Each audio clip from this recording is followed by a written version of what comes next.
Perkenalkan, nama saya Dava Alivian Wahyu Velas Putra dengan NIM 187251018. Nah, di sini kami akan menjelaskan tentang kebocoran data yang terjadi di aplikasi My Pertamina. Stay tune. Ya, saya sekarang akan menjelaskan latar belakang.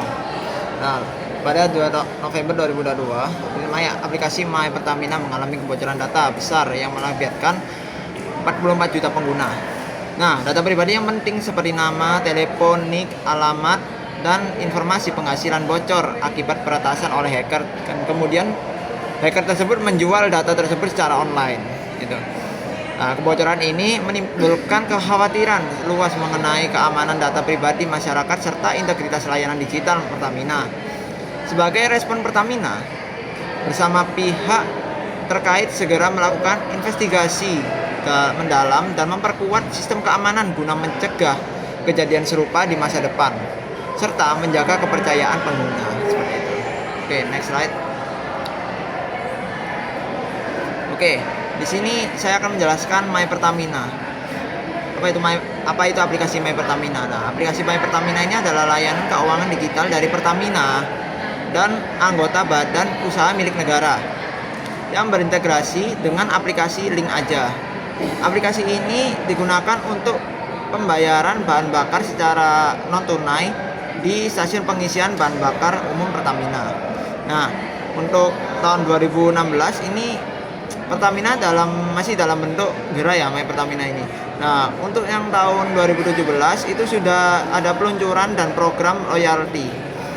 Nah, di tahun 2017 ini aplikasi My Pertamina ini baru diluncurkan ya. Nah, untuk tahun 2019 itu ada integrasi dengan aplikasi Link Aja. Nah, itu aplikasi pembayaran online lah, seperti itu. Nah, untuk tahun 2022 ini ada program baru dari My Pertamina yaitu pendaftaran BBM subsidi. Nah, di sini orang-orang yang ingin mendaftarkan nomor kendaraannya di pengisian subsidi itu harus mencantumkan nomor NIK dan data-data pribadi di pendaftaran BBM subsidi di My Pertamina, seperti itu. Nah, ada pertama. Nah, jenis data yang dikumpulkan di My Pertamina itu sejak 2022. Aplikasi My Pertamina itu mengumpulkan yang sangat sensitif ya, dengan lengkap seperti ini. 1. Nama lengkap dan NIK data KTP. Dan nomor 2 itu nomor polisi dan STNK kendaraan. Dan yang ketiga, alamat lengkap, jenis kendaraan, konsumsi BBM. Dan yang kelima, foto KTP dan kendaraan. Dan yang keenam, riwayat transaksi dan pembelian BBM. Dan yang ketujuh, lokasi SPBU saat transaksi. Nah, ada masalah di sini. Nah, masalahnya apa? Pada November 2022, seorang hacker mengklaim telah membobol dan menjual data 44 juta pengguna di My Pertamina. Nah, hacker tersebut itu memiliki nama samaran yaitu Bjorka, yang terkenal itu kan.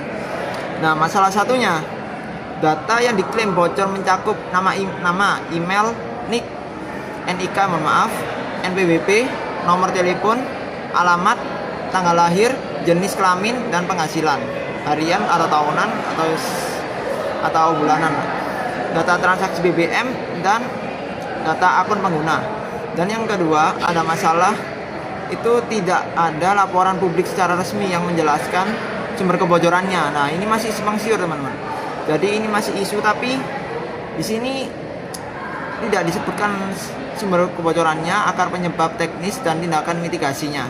Padahal jika mengikuti UU Perlindungan Data Pribadi UU PDP, perusahaan wajib melaporkan insiden kepada pengguna dalam 3 kali 24 jam dan menyampaikan ke Kominfo atau BSSN. Dan yang masalah ketiga, ini meningkatnya kekhawatiran publik soal kemampuan negara dalam melindungi data pastinya. Dan yang kedua, itu sistem digital BUMN rentan serangan, dan selanjutnya itu kekurangan perlindungan konsumen digital ya gitu. Itulah permasalahannya ya. Nah, dampak dari hal tersebut itu yang pertama, resiko penyalahgunaan data pribadi yang ternyata. Data sensitif seperti NIK, nomor telepon, dan lain-lain itu digunakan oleh pihak yang tidak bertanggung jawab untuk penipuan, pencurian identitas, atau kejahatan yang cyber dan lainnya. Dan yang kedua itu ada kehilangan kepercayaan pengguna pastinya.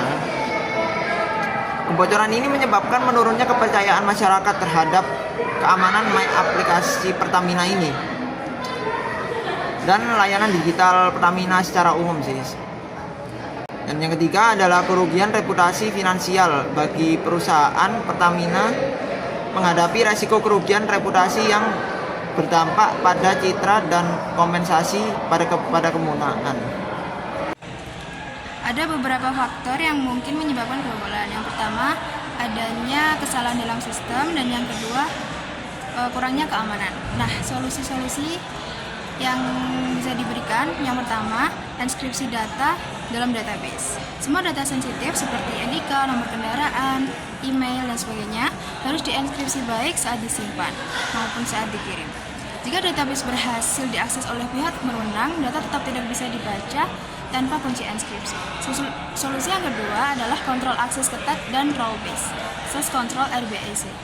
Terapkan akses berbasis peran sehingga hanya pengguna atau sistem tertentu yang bisa mengakses bagian data tertentu. Hindari memberikan akses langsung ke database bagi pihak yang tidak berkepentingan, termasuk developer atau operator biasa. Gunakan autentifikasi ganda (MFA) untuk akses administrator database. Solusi yang ketiga, audit dan monitoring aktivitas database. Aktivitas sistem logging dan pemantauan real-time terhadap seluruh aktivitas database. Gunakan tools seperti CIEM untuk mendeteksi perilaku mencurigakan seperti pengambilan data massal atau login dari IP tidak dikenal. Audit rutin bisa mendeteksi potensi pelanggaran sebelum menjadi kebocoran besar. Untuk kesimpulan masalah ini, kebocoran data yang terjadi pada aplikasi My Pertamina merupakan indikasi lemahnya sistem keamanan data dalam layanan digital milik negara yang digunakan secara masif oleh masyarakat. Data yang bocor diduga berasal dari database backend aplikasi. Kemungkinan besar akibat kurangnya sistem keamanan yang kuat seperti enskripsi data, pengelolaan akses, dan audit sistem yang memadai.